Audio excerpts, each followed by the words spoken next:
Hello there, and you are there, and wouldn't you know it, I'm here. It's been a minute. I know I've been away for a little while.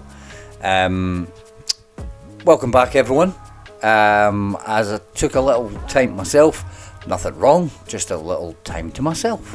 I was actually keeping up to date with a lot of the appearances of Sandra and Scott Forbes here and there since I've been, and to be honest, although I've been away, there are now, I don't know, a backlog of things that I need to talk about.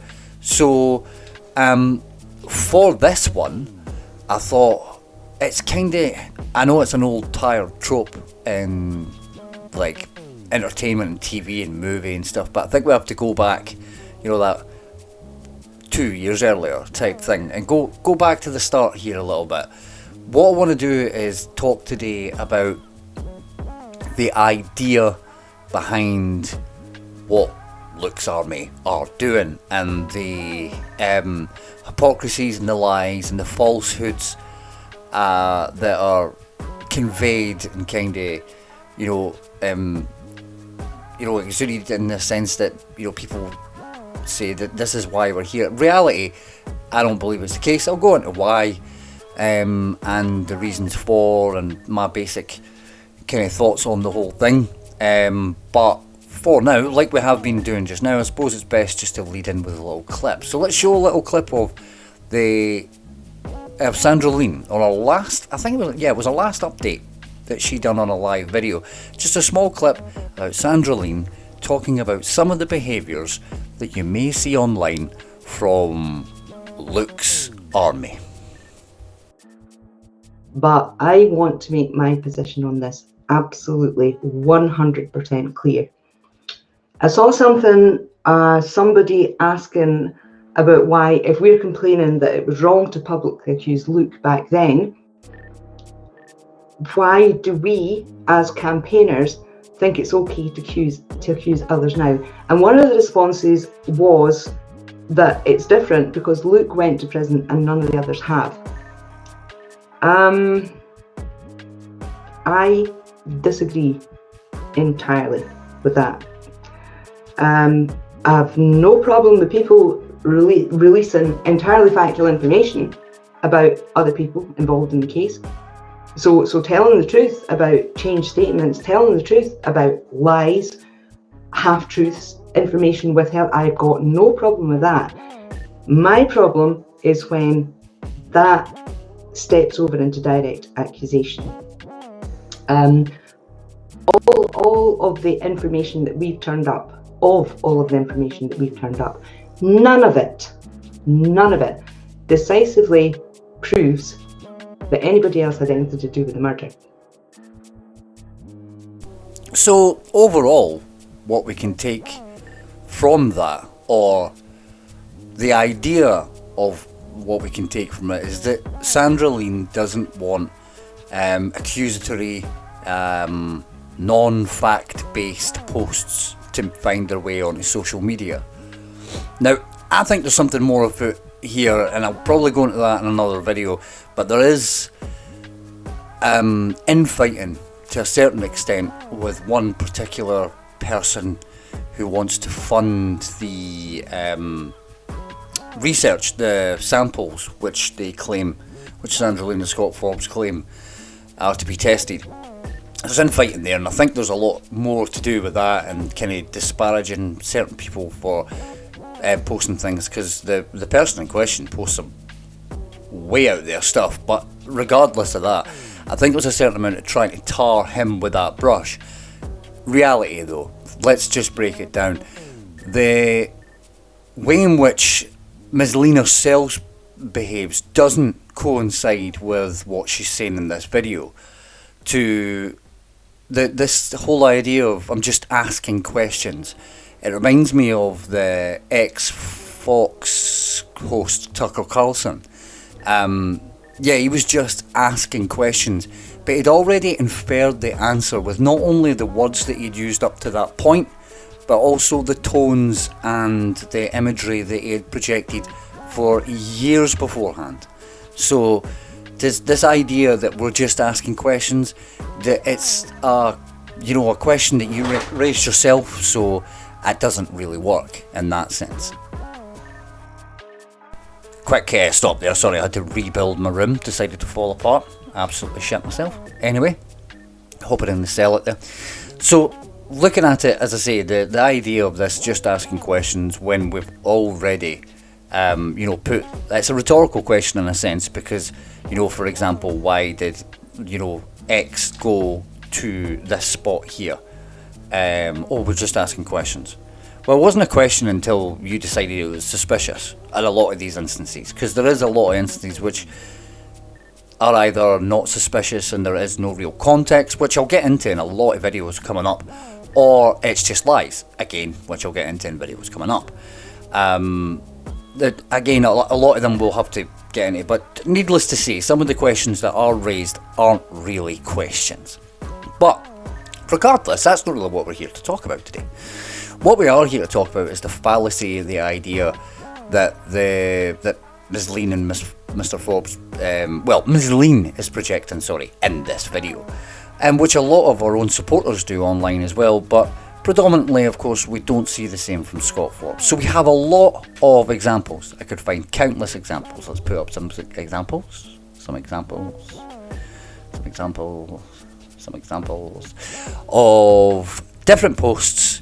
Keep going, of people putting in a lot of stuff which they really couldn't, in any way back up themselves. They're taking it on from second-hand information. Let's just say that. We'll just get a lot of it comes from Forbes and a vlogger, which I think is connected as well, but I'm looking at that. So all these things, as I say, can happen. But Mr. Forbes is the worst in terms of being guilty of following this behaviour. Mr. Forbes is also, obviously, Ms. Lean's go-to in terms of, for want of a better description, a partner in crime, really, isn't it? Ms. Lean fact-checked, and I know I'm only audio, but I'm putting in big quotation marks here, fact-checked Scott Forbes' book, which of course has the things like, Jodie Jones was there when her dad committed suicide, which is commonly accepted is not true. But that was fact-checked, heavy quotation marks, by Sandra Lean. So they are, one and the same in that sense. I do feel that Mr. Forbes does seem to be the attack dog, in the sense that he can get away with a lot more. Ms. Lean will then pretend she's behaving herself. But in reality, if she wants to give anyone a telling off, she has to go straight to the worst offender, her right-hand man, Mr. Scott, the detective lawyer Forbes. So let's look at one such instance, which I found, or I was sent, I didn't find. I don't even know where you'd find it. I think it has blocked me. But yeah, I was sent this, and then I thought, oh, that's interesting. I wonder what the veracity or the validity of this is. Let's have a look into it. And lo and behold, turned out to be shit. So, shite, isn't it? Shite's the word we use here. Shite. So, let's have a look at do we call it a tweet? Let's do the post in question. And we'll have a look at some other stuff as well and see how valid this is. So here's the post in question. A local community. Sorry, this is from Scott C. Forbes. The C is important because it makes him sound intelligent. So he posted, the local community raised over 20 quid for the family. That's quite a lot. What he meant was 20,000, but he put 20 quid, and that's the first time I've actually noticed that. So the local community raised over £20 for the family. 20,000. Sorry, a caravan was purchased. Now locals are angry. So, what I want to do is very quickly just get something up here in terms of a news report that was put out at the time of the murder and the kind of court case and everything else that come after it, which actually is about this and the money that was raised. So let's have a quick look at that. And here we have, as I say, the news at the time here, a BBC article. Jodie Fund raises thousands. So a trust fund started for the family of murdered Midlothian schoolgirl Jodie Jones has raised £18,000 in just 3 months. That'd be £18 to Scott Forbes. The success of the appeal by postal workers in Dalkeith has enabled the 14-year-old's family to take a holiday in Ireland. Jodie's mutilated body was discovered in a country lane in June. Gavin Kerr, a delivery office manager and appeal spokesman, said the response had been phenomenal. We had initially hoped to raise £8,000, but we're more than doubled that, and it's still ongoing. We are getting money all the time, said Mr. Kerr. The family are over the moon at the response we've had. The appeal was started on the 27th of July with a 23-mile sponsored cycle from Dalkeith to Inverkeithing in the borders by police officers and postal workers. Inverkeithing, I thought it was in Fife. Regardless,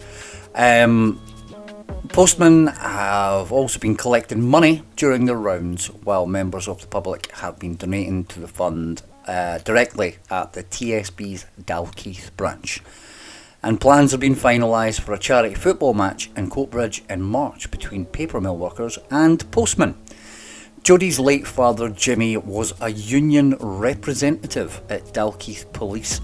I'm getting into the Scott Forbes conspiracy. Was a union representative at the Dalkeith Post Office until his death 5 years ago. Her grandmother Alice Walker was employed by the Postal Service, while her uncle John Walker works for the Royal Mail in Dalkeith. Jodie's body was found near a wooded path close to her home in East Houses on 30th of June. She was discovered by members of her family several hours after going to meet her boyfriend Luke Mitchell, 15. No one has been arrested at this time here or charged with the murder, and no weapon has been found. Lothian and Borders police spokeswoman said investigations were ongoing. So that was reported at the time.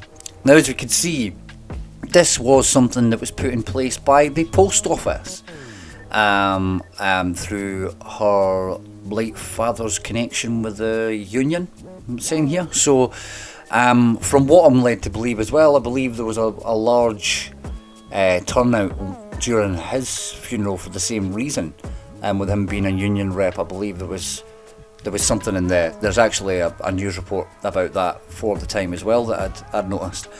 It's obviously kind of news when that happened as well. So looking at it just now, obviously the family being over the moon, that's artistic license in the respect that Gavin Kerr's his own man, that's probably his words, but I can imagine they were happy with the response. However, where's the issue? Now, looking at this just now, this is not, what isn't something that anyone thought ill of at the time. There was a holiday taken in Ireland. Now, really, if there was going to be some offence, why did somebody not take offence with that? And why would there be offence with buying a caravan? I don't know what was expected of the Jones family, to be honest, by Mr. Forbes or the public that are apparently annoyed. At the risky sounding crude, were they meant to put that money into bringing her daughter back? Is that what Judith Jones was supposed to have done? I mean, I don't get what, and this is the point that I want to make. There is no issue. There is no conspiracy. There is a smattering of an idea and something that's put out with no basis for truth or anything to back it up, just a statement that's then shared by the army's generals, for wanting, they want to call themselves Luke's army, then they're generals. Let's really come in with the the kind of imagery that they want to project here. And it's general disarray, isn't it? Because they're just spreading shite. There is no problem here. This was reported on at the time. People raised money for a family, which happens all the time in these instances. But Scott Forbes wants to paint an idea that because he's put some nonsense out there, that Dalkeith is up in arms and locals are annoyed. It's not true. Speaking to people locally, no one knows anything or is speaking anything like in terms of this at all. They don't care. A lot of them hadn't even, that I'd spoke to, it wasn't even in their, what's it Boris Johnson said? I can't remember what he called it.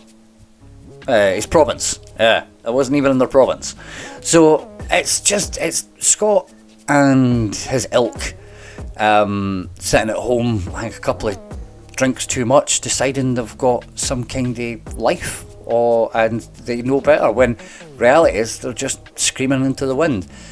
We have to go back and really look at the point being made here, and the fact that Sandra promotes this idea that there is no accusation and that all they're doing is asking questions and they want the proper investigation done and blah blah blah. But reality is, it's nonsense. Her right hand man is a promoter of lies. The people that she then talks to on social media, I won't go ahead and name them, they probably hate watching this video. Those guys who she's in regular contact with, she doesn't in any way lambast for their constant posts. Even in going as far as to go on people's personal Facebook, like the Jones family's personal Facebook, and start screenshotting stuff. You guys, I mean, if you are hate listening to this, then get a chair, get comfortable. You guys, Sandra puts it best, really. You've made this image of yourself online where you want to say that you're promoting better investigation and people getting rights and the right to being innocent until you're proven guilty. And look at your behaviour. You're nothing short of scum. That's the reality.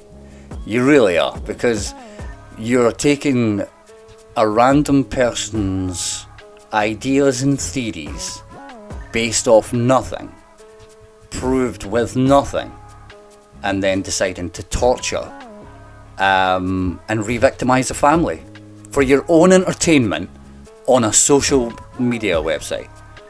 Like, that is honestly the lowest of the low. And people can laugh it off all they want, but the reality is one day they are going to have to admit it to themselves.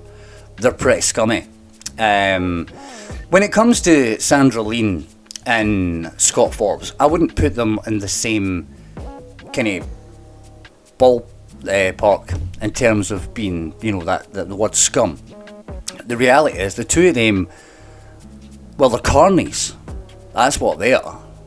They're carnies, and the group, the army, they're the marks. It's an old trick, but they're carnies, and they bring the generals, so to speak, in so they can, like a pyramid system. They can start, the shit rolls down a hill, doesn't it?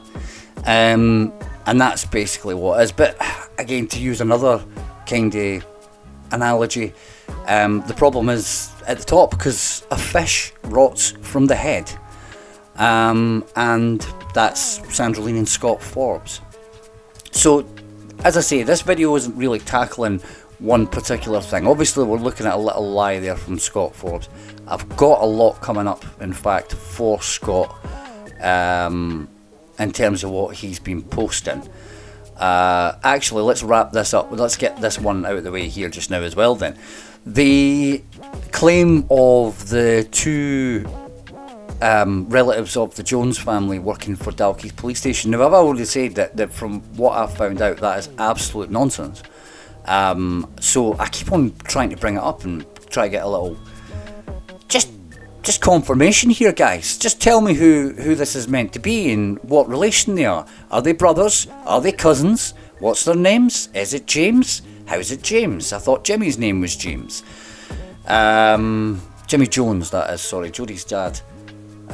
He was James. I think he was christened James Jones, but he got called Jimmy Jones, if that's right. So it's a different James Jones. So he's a cousin, or is he an uncle, or is he a granddad, or is he a brother, or do they have two brothers called James? However, this post is a thing of beauty. Read this. You see that? Read this in all its glory, people. Read this in all its glory. I'm not even going to read this out just now. I want people to read this on their own. Yes? So this is in response to me, and you can find it on my Twitter. The plebeian will no doubt be within these. Count this as comment corner. Hi plebeian. I will answer your question here at the same time I'll read out Scott's tweet. Or X, I don't know what I'm calling him. This is about one claim, so try not to deflect. Do you have any evidence that the Jones family are not, or never have been, part of the Lothian Borders police force? Now again, I'll say this again, plebeian, because you didn't listen to the first time I said it. It's not about if someone is in the police force now. The claim was, by Scott Forbes, 2 police officers were related to the Jones family at the time and helped cover up a murder. It is totally and utterly pointless to try and deflect this onto something that's happening now, plebeian. You are playing into the same behaviours as Scott Forbes and Sandra Lean. Until such a time as you start asking questions that don't differentiate from the point being made, like you've tried to do in that whole entire post, I will duly ignore you. If you want to answer questions and ask questions along the same lines, absolutely. But that was deflection. That was an attempt to get an answer, which is just pointless. It's not about who works for the police now, it's about Scott Forbes' claims for who worked for the police then. And it was a lie. Now read this post out loud. PC, James Jones. I think Jimmy, in brackets, Jodie's dad, was one of the first police statements I ever read in the case. How Janine got into police is beyond me, considering her links to criminals and drug dealers. Right there we'll see from Eleanor, who comes into the comments every now and again. Hi Eleanor. A grammatical error, or is Scott Forbes claiming that Jodie's deceased father provided a statement? Now I know Scott Forbes watches my videos, so maybe you'd like to explain it in the comments below, Mr. Forbes. Did the deceased father give a statement? Or is there another family member called James Jones?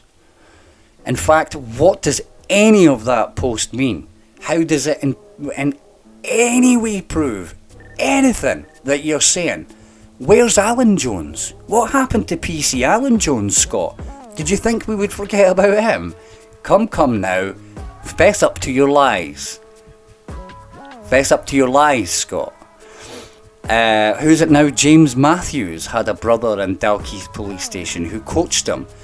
What's the bets that the should we say the stones that I'm uncovering show me that that's false as well, Scott? What would you like to bet that I am going to find out that's false as well? Mr. Forbes put up a post which I thought was amazing, where he said, "You're either not the brightest or led by hate. What you accuse is exactly what police hacks and some very wicked people did to a 14-year-old child without a threat of evidence point to where I've said anything that's not evidence-led. Scott, I can't point to one thing that you've posted that is evidence-led. It is rantings from you. You've given nothing. Absolutely nothing. So stop pretending you have. And as opposed to getting back to this post as well, so the first police statement you ever read in the case was Jimmy, Jodie's dad. He'd been dead for 5 years, Scott. How did you manage that? I'm baffled, but god damn, that must have been a couple of Coronas before you posted that one. Some booger sugar or something. And how Janine got into police is beyond me, considering her links to criminals and drug dealers, coming from an ex-convict, Mr. Forbes, who touts the idea that the only way they can slate your name is by bringing up your past, and then does exactly that, like, what was it?